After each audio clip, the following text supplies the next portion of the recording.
नमस्कार दोस्तों। हाल ही में भारत सरकार ने नेशनल रिक्रूटमेंट एजेंसी यानी कि राष्ट्रीय भर्ती एजेंसी के गठन को मंजूरी दी है, जिससे भारत सरकार में नॉन टेक्निकल पदों पर भर्ती में सुधार हो सकेगा एक कॉमन एलिजिबिलिटी टेस्ट के माध्यम से। देखिए कंटेस्ट क्या है।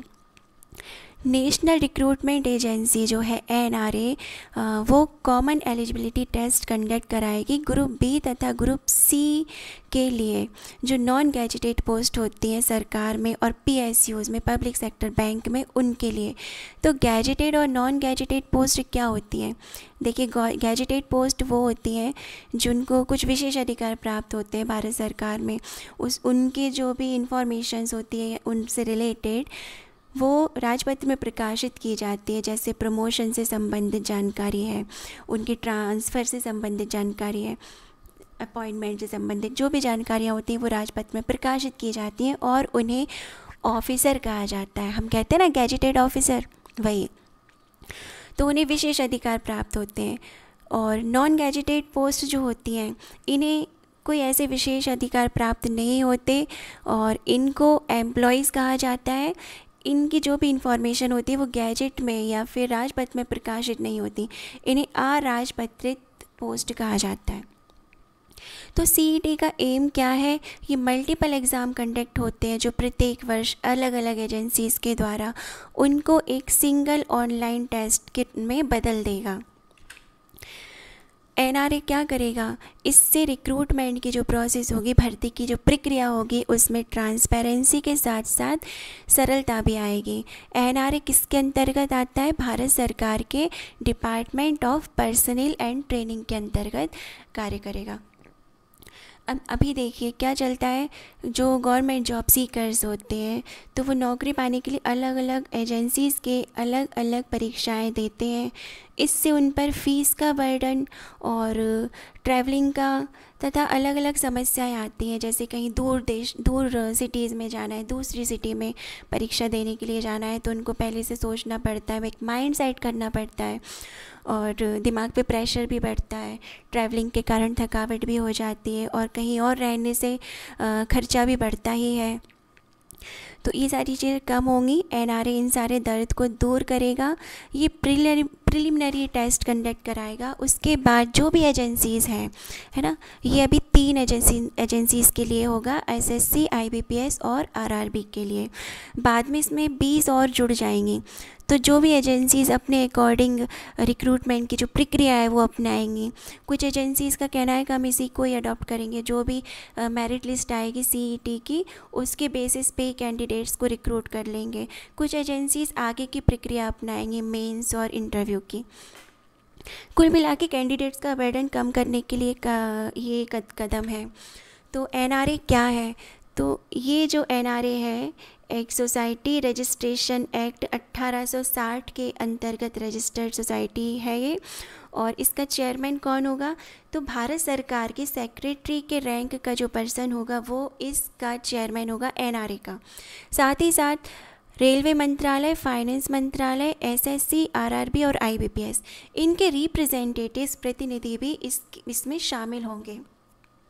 सरकार ने इसमें 1517.57 करोड़ रुपए का अमाउंट सैंक्शन किया है 3 सालों के लिए।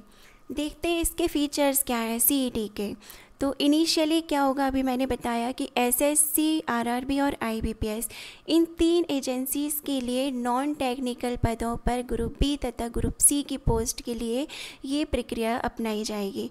बाद में इसको एक्सपांड कर दिया जाएगा ना। तो सीईटी 1 साल में 2 बार कंडक्ट कराई जाएगी और एक कॉमन करिकुलम होगा, मतलब सिलेबस इनका कॉमन होगा। ऐसा नहीं होगा कि एसएससी अलग सिलेबस दे दे, आरआरबी अलग दे दे, आईबीपीएस अलग दे दे, नहीं, एक कॉमन टेस्ट होगा इनके लिए। और ये 3 लेवल पर होगा, 10वीं, 12वीं और ग्रेजुएशन, इन तीनों के लिए परीक्षा की जाएगी।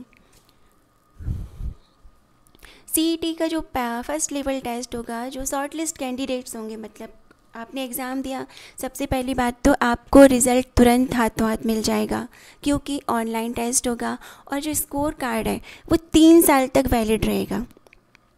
आप कितनी भी बार परीक्षा दे सकते हैं, no restriction on the number of attempts, CET कितनी भी बार दी जा सकती है, लेकिन इसमें अपर एज लिमिट को सेट किया जाएगा।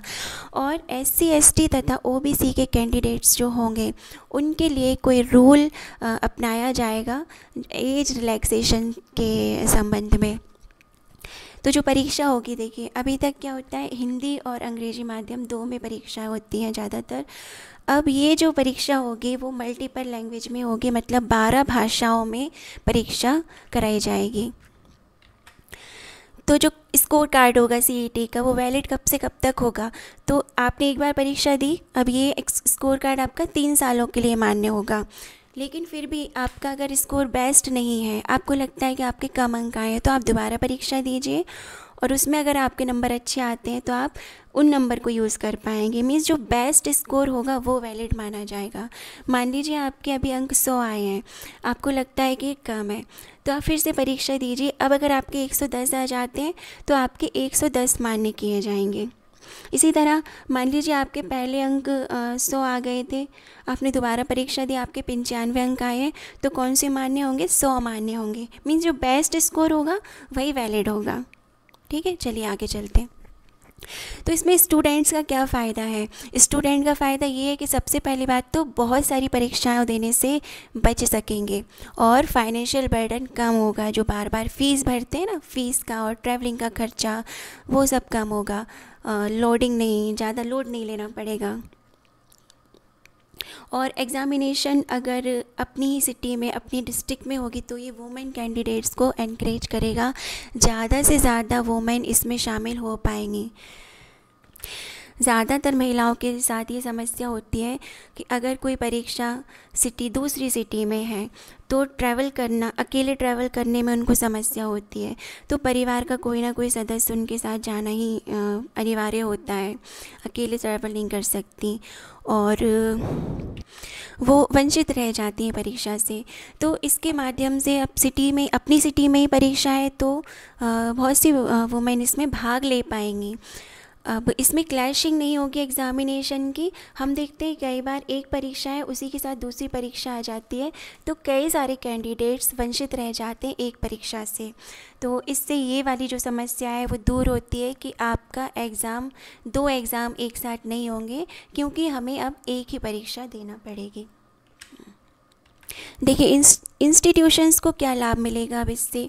सबसे पहली बात तो इनको प्रिलिमिनरी कंडक्ट कराना नहीं पड़ेगा बार बार, एक बार हो गई, अब उसी को यूज़ करेंगे आगे की प्रक्रिया में। तो रिक्रूटमेंट साइकिल जो होगी, है ना, भर्ती की जो प्रक्रिया होगी वो शॉर्ट हो जाएगी, ऐसा कहा जा रहा है अब। क्योंकि लेकिन ये तो जो है एनआरए जो सीईटी कंडक्ट करा रहा है, तो सीईटी तो प्रीलिमिनरी के लिए है ना, बाद की प्रोसेस तो अलग अलग एजेंसीज़ को ही करना है। तो ये डिपेंड करता है एजेंसीज़ कितनी देर में, कितने समय में उस प्रक्रिया को कंप्लीट करती हैं। लेकिन अभी ये माना जा रहा है कि इससे प्रक्रिया कम होगी, छोटी हो जाएगी। एक जो एग्ज़ामिनेशन का पैटर्न है वो स्टैंडर्डाइज हो जाएगा।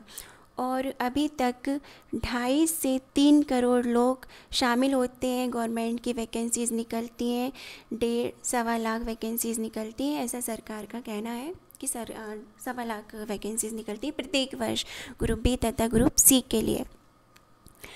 और इससे क्योंकि जो अब एग्ज़ाम कंडक्ट होता है तो देखिए स्टाफ भी लगता है उसमें, है ना, और पुलिस भी लगती है, तो जो खर्चा होता है वो बहुत ज़्यादा बढ़ जाता है, उनको भी सैलरी देना पड़ता है एग्ज़ाम्स की।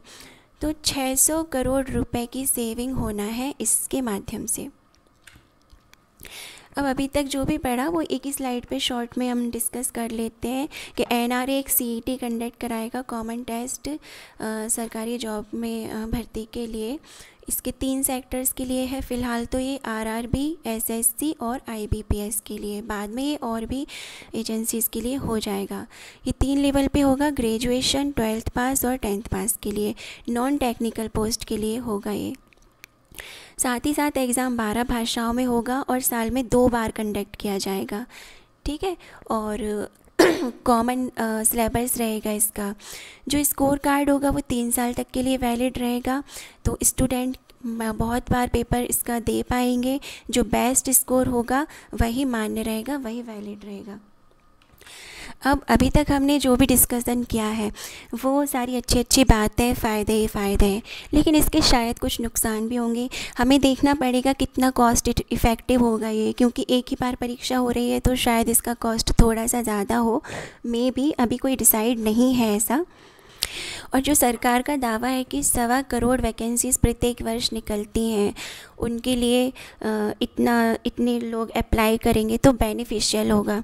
लेकिन वर्ल्ड बैंक के अनुसार इंडियन इकोनॉमी जो है वो 3.2% से ज़्यादा सिकुड़ने वाली अगले वर्षों में, तो इससे अनएम्प्लॉयमेंट और बढ़ेगा ही। अब पता नहीं वैकेंसीज़ कैसे आएंगी। अभी सेंटर फॉर मॉनिटरिंग की रिपोर्ट के अनुसार भी जुलाई माह में करीब 50 लाख लोग जॉबलेस हो गए थे। तो ये भी एक सोचने का विषय है कि जॉब जा रही है लोगों की, तो वैकेंसीज़ के बारे में हम लोग सोच रहे हैं कैसे ये रिक्रूटमेंट फुलफ़िल किया जा सकेगा।